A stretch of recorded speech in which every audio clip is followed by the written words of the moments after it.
Regular meeting, North Smithfield Town Council, July 16th, 2018. Madam Clerk, will you read the prayer in the pledge, please? Lord, assist with thy Holy Spirit of counsel all those who serve in positions of authority and responsibility. Allegiance to God, the United States of America, and to the republic for which it stands, one nation, under God, indivisible, with liberty and justice for all. Roll call. Mrs. Barnoli? Here. Mr. McGee? Mrs. O'Hara? Present. Mr. Present. Here. Open forum pursuant to 4246-6. If there's anybody who, we already know that. First up is Mr. Rapko.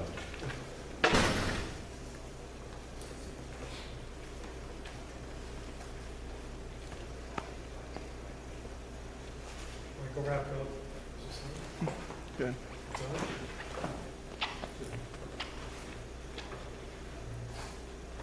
Michael Rapko, 25 Greenville Road. I want to talk about the last item on the agenda. It's unfortunate it's going to be so late, the voting review task force. Unfortunately, when I spoke to Peter Branconi, EMA director, he found out that he was moving to Kendall Dean through the grapevine. He wasn't approached by anyone. He did attend a meeting on July 11th, but in the meantime, Peter did send information to the council with all the issues that are going to be created by moving out of Bushy. For example, you have to build a brand new antenna at Kendall Dean, an 80-foot antenna. It's a historical district. You already have an antenna sitting at Bushy, so you're going to vacate that antenna and try to put up a new one for $150,000. Peter can get money, federal money, but it takes 2 to 3 years. So for 2 or 3 years, Peter's going to be without an antenna and possibly without a backup generator at Kendall Dean. So the issue is, I'm trying to figure out why is Peter Franconia, EMA, moving out of Bushy? That's the real issue. Why is he moving out? That 2,000 square feet is now going to be a workout area for the police department. And the question that comes up now, we're just building a brand new Planet Fitness at Darwin Village, a half a mile away. A brand new exercise facility. Why aren't we taking advantage of that instead of using that 2,000 square feet for Peter? That's what it's coming down to. Mike, I'm trying to figure out why Peter Branconi is calling you and complaining to you and not me. I've never heard a word from him. I've never had a phone call from him or an email from him. John, at the last meeting, you said that Peter Branconi had contacted you and No. you invited you. I contacted him, and he had come to the meetings, one of the meetings, and he was on board with all this, so that's why this is all news to me. Well, I thought he sent email to the council. I didn't get anybody from him. No. I thought he had sent information to the council. I never got He anything. gave me a whole shopping list of issues, and I thought he said he had sent that information to the council. It's not only the antenna, it's not only the square footage, it's also, We're just trying to figure out if anybody got an email from him. There was a correspondence, I think it might have been From sent, Branconi? no, from someone else, it went circuitously to me. Oh, okay. So, and it should go through the town clerk, then to us. I didn't. Well, I don't know how I got it, but I can't recall the content, it was about 3 weeks ago. all right. He verbalized that information to me. I never received a copy, but that verbalized information was to build a new antenna is $150,000. Backup generator is not available at present. It's $180,000. You have to go through local ordinance to put up that 80-foot antenna at Kendall Dean, and it's a historical district. There might be a lot of resistance to putting up an 80-foot antenna next to Kendall Dean in that neighborhood. But the big issue was he has to vacate $70,000 of funds from the federal government he's already received. He can't use those funds at Kendall Dean. He can only use it at Bushy. That was to buy furniture and other miscellaneous equipment as opposed to Bushy, not to Kendall Dean. The next step is any future funding has to be directed to Kendall Dean. He can't use it for the police department. So if he wants to buy equipment that works with the police, he can't do it because the police is Bushy, he's located at Kendall Dean.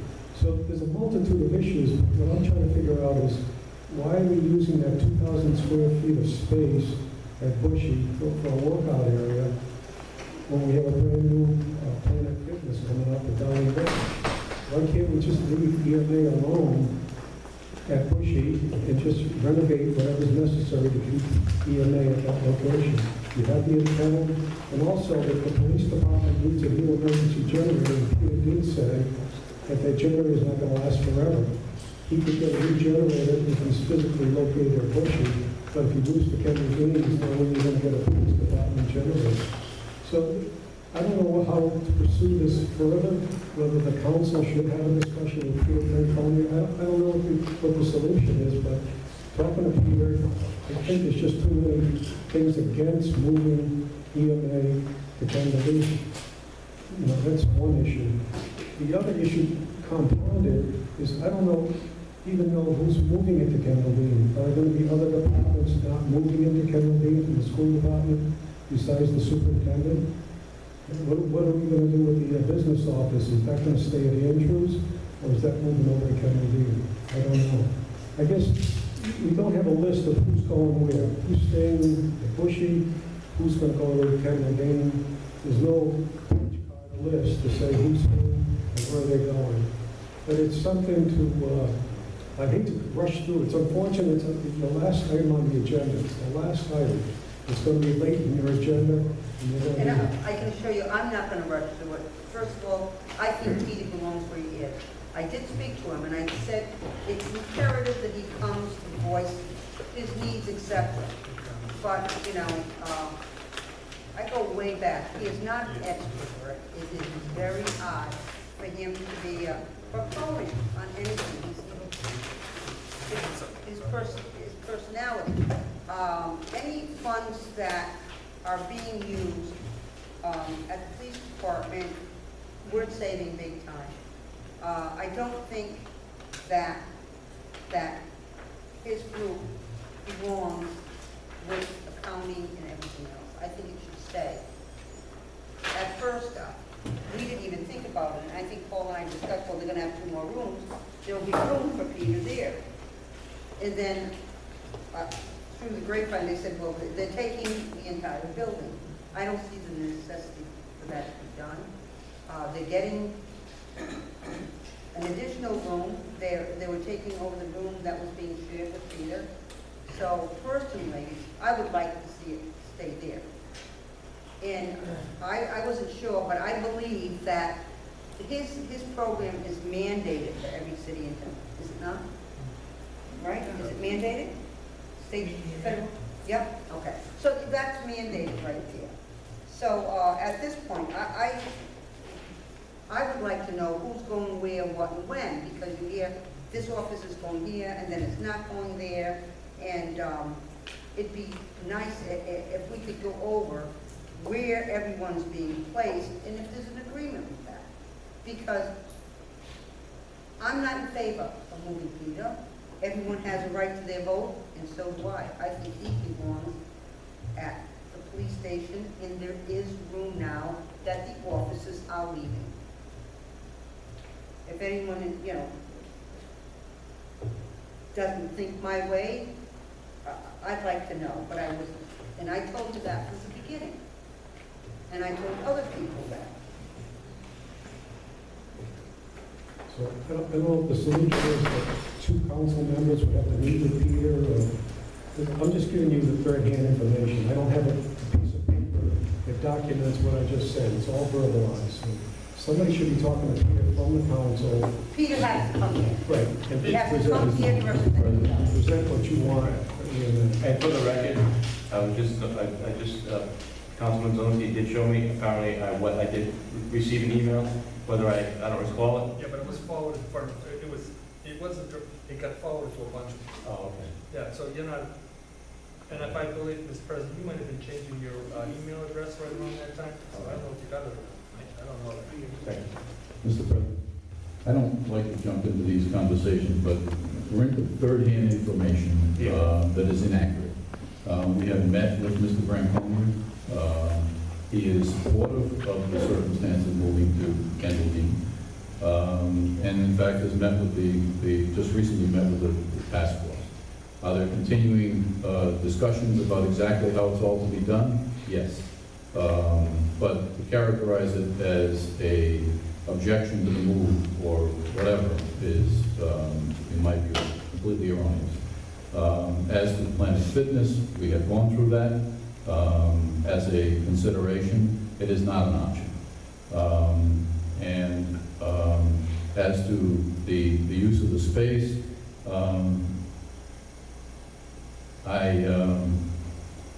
I've been involved with the interactions between EMA and the police as the administrator. And I can tell you in no uncertain terms, it is not a comfortable relationship. And it does need to change. And I think this circumstance of a relocation of their offices and the provision of a classroom is a far better opportunity for their operation, as well as what the KV complex can ultimately be for the town. Thank you. Mr. President, if I may. This email is dated June 24th, and I won't give the email out in public, but it does not appear to be from a government agency. It's not from US Gov or anything like that. But I went to a number of council people. I want to echo what Council O'Hara says. I would like to see Colonel Brancolio come here and say that he's comfortable with it or he's not comfortable with it, because you're absolutely right. We're hearing it from two different. Right. Someone's speaking out of both sides of their mouth because he loves it, doesn't love it. Let's find out. Let's see if the Colonel can come and talk to us. That would make more sense. Not one-on-one, not individually. Come before town council and have a discussion. Can I just finish up talking about the traffic issue? Is that Great Road and Smithfield Road? Yes. Okay. Just to give you some background, when Dowling Village was being built, there were multiple traffic studies that were done outside of the planning board. They were done by private people. They looked at Park Square, they looked at the Beef Barn intersection, they looked at South Main Street. They presented us the planning. The planning was not worried about the traffic at the time. They just worried about the entrances. Everyone knew there was going to be a... That's not true, Mike. We paid for some traffic studies that were not accepted at Dowling Village. Like I can tell you that the planning board was gravely concerned about the traffic as far out as South Main Street and all the way back to Woonsocket Hill, all the way back. And the reports that came in said that Park Square would fail. It'd be worse than a D as far as traffic control. So the planning board, God rest their soul, there was two of them and I'm not deceased.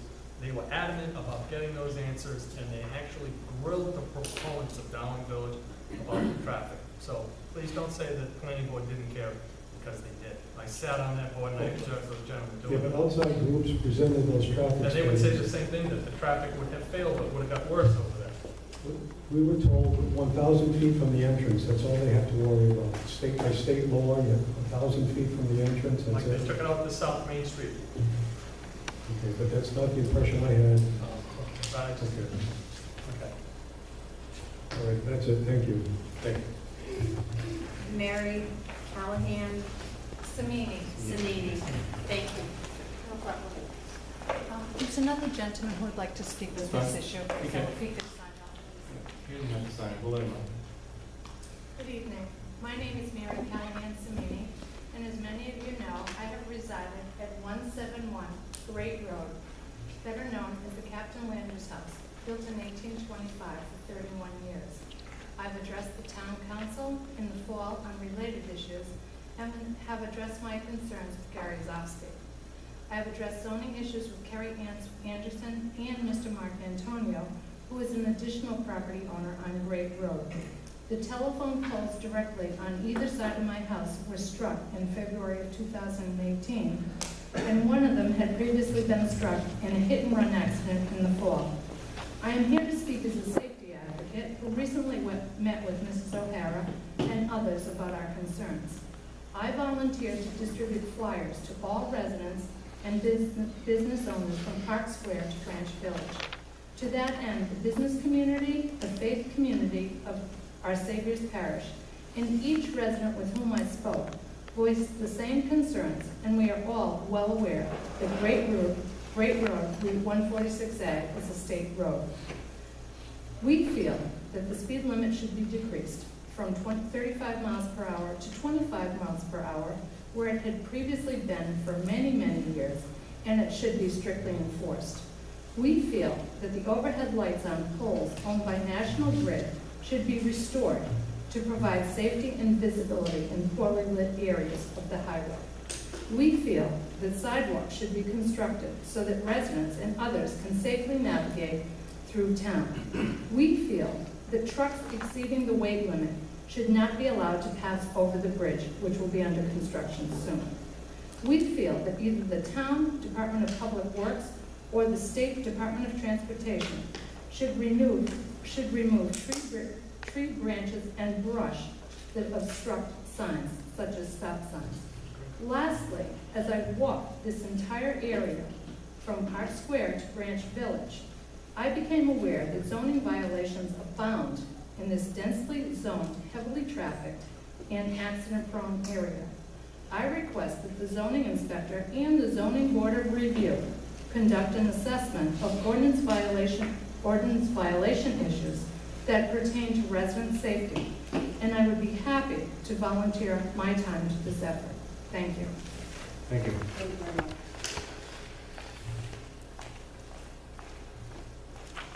Mr. Clifford.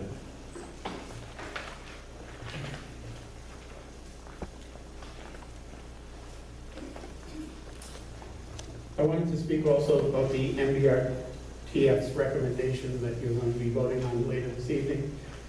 You know that I've been a constant complainer about this issue since about a year and a half ago, when I said it appears to me that we're just, going through the motions here because we don't want the school department to be in Kendall Dean, and we want the Kendall Dean to be a municipal annex only. And John, I think you said, oh, you're getting that from just that one meeting, wait and see. Well, we waited, we saw, and tonight I think you have in front of you the plans that were approved at the last MBRTF meeting. You missed the meeting, John, but the only remnant of the school department that's left in that building is one room that's identified as a payroll, school department payroll / bookkeeper.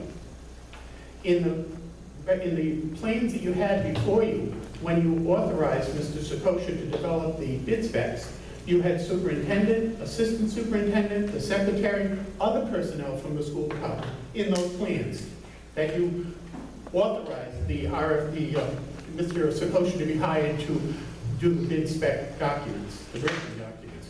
Now, tonight, I think, if you have the same plan in front of you that I saw at the last MBRTF meeting, there's that one space. And all it says is school department payroll / bookkeeper. So there's one payroll clerk for the school department, to the best of my knowledge, and it's and the other half of the time, she does bookkeeping. She or he does bookkeeping. Because you don't do payroll every single week, you only do it every other for the school department. So my question is, how many people from the school department are going into Kendall Dean? As I stated 2 years ago, I felt this was nothing but a ruse. The idea that the bids came in over bid, which they did, I acknowledge that. But you totally rejected the idea of allowing the TVIC to present to you an alternative bid spec that they wanted to go forward. And I've never seen anybody out of here just refuse to hear other information before they made a decision. And I still, to this day, think the whole thing was a scam on the voters. What we voted for, and what I voted to approve, myself individually, I only voted for that issue because it was consolidating the school department and the municipal offices in Kendall Dean. A 17,000 square foot building, and we had about 12 school department employees working in it. They all had full-size classrooms. It was ridiculous to heat a building that size for that number of people. So I voted for that bond issue because it was being consolidated. And my vote has been ripped out of my hands as far as I'm concerned. I totally relate with the third world countries now who complain about elections being rigged. This wasn't a rigged election. This was an election that was stolen from the people.